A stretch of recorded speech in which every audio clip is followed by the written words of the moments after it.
The Tale of Princess Ruzzi and the Dragon Nemra. Chapter 1. Princess Ruzzi and the Kingdom. Once upon a time, in a faraway land, there was a wise and kind king who ruled over a beautiful kingdom. The king was loved by his people, and he always did his best to ensure that their lives were comfortable and happy. The queen, his beautiful and intelligent wife, was always by his side, assisting him in ruling the kingdom. The king and queen were blessed with a daughter, Princess Ruzzi. The princess was not just beautiful, but also brave and courageous. She was passionate about riding her favorite horse, shooting her bow, and fighting with her sword. Her heart was full of love for life, and she was always eager to explore the world around her. The princess grew up in a world of peace and prosperity, where happiness reigned in every home. The princess loved to ride her favorite horse, a magnificent animal with a coat as black as night and eyes as bright as stars. She would gallop across the fields and through the forests, feeling the wind in her hair and the sun on her face. But the princess was not just a skilled horse rider. She was also an expert with the bow and arrow, able to shoot an apple from a tree from 100 yards away. And she was a master of the sword, able to defeat even the strongest and most skilled opponents. Chapter 2. Princess Ruzzi and Dragon Nemra. One day, Ruzzi found a mysterious egg in the woods. When she saw it, she decided to care for it and wait for the mysterious creature to hatch from it. Ruzzi took care of the egg every day, warming it and carefully guarding it. Finally, the long-awaited day came when the dragon hatched from the egg.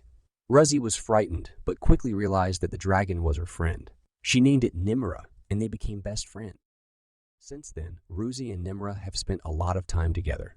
They walked in the forest, flew in the sky, and fought against the evil that was waiting for them at every turn. Nemra was an amazingly intelligent dragon, able to fly through the sky and speak the language of men. He was grateful to Ruzzi for her help and became her devoted friend and protector. Ruzzi and Nemra spent a lot of time together, and he always protected her from danger while she looked out for his well-being. Chapter 3. Meeting with the King.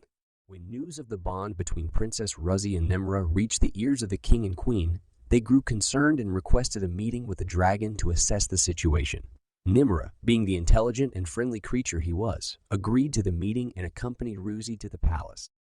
However, upon arriving at the palace, Nemra was met with a chaotic scene, as the noisy and bustling environment overwhelmed him. Startled and frightened, Nemra inadvertently spewed flames from his mouth, which caused panic among the people, including the king and queen. Despite Ruzzi's explanation that it was just a reflex caused by the overwhelming noise, the king and queen were still terrified and forbade Ruzzi from continuing her friendship with the dragon. The decision left Ruzzi heartbroken and conflicted, as she knew that Nemra was a loyal and trustworthy friend who meant no harm. Ruzzi was heartbroken and didn't know what to do. She couldn't imagine a life without her dear friend Nemra, so she decided to take matters into her own hands and find a way to change her father's mind. Ruzzi knew that her father loved his people and always tried to do what was best for them. So she came up with a plan to prove to him that Nemra was not dangerous and could even be helpful to their kingdom. She went to the library and read every book she could find about dragons. She learned about their behavior, their abilities, and how they could be trained. She also studied the history of their kingdom and found stories about how dragons had helped their ancestors in times of need. Armed with this knowledge, Ruzzi went to her father and begged him to give Nemra a chance. She explained how intelligent and loyal he was and how he could help protect their kingdom from outside threats. The king was hesitant at first, but Ruzzi's arguments were persuasive. He finally agreed to give Nemra a chance and see if he could be trained to serve their kingdom. Ruzzi was overjoyed and ran to tell Nemra the good news. Chapter 4. Evil Sorcerer Omus. And on this day, when Ruzzi joyfully ran to please Nemra, the evil sorcerer Omus kidnapped Ruzzi. The king sent his army to rescue the princess, but the sorcerer cast a spell on them all. And that's when Nemra arrived. Nemra flew to Omus's castle to help Ruzzi and defeat the sorcerer.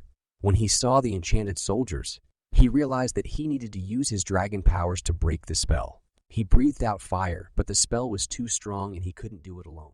Therefore, Nemra decided to seek help from other dragons. He knew that dragons lived in the mountains, so he went there to ask for their help. He explained the situation and asked them to help him break Omus's spell. The other dragons were impressed by Nemra and agreed to help. Together, they flew to the castle and began to fight the spell. At first, it was very difficult, but with their efforts, the spell began to weaken. In the end, they defeated Omus, broke the spell, and rescued Ruzzi. The king saw how much Nemra did to save his daughter, and realized that he was wrong to forbid Ruzzi to be friends with the dragon. He apologized and gave Nemra a place of honor in the castle. After Nemra helped save Ruzzi and defeat Omus, the dragons became the kingdom's indispensable helpers. They helped defend the castle, completed various tasks, and even flew on clouds to explore new lands. Since that day, humans and dragons have become even closer. The king opened his lands to the dragons, and they lived peacefully, helping each other in difficult times. And their friendship lasted for years, reminding everyone that strong bonds of friendship can unite even the most unexpected creatures.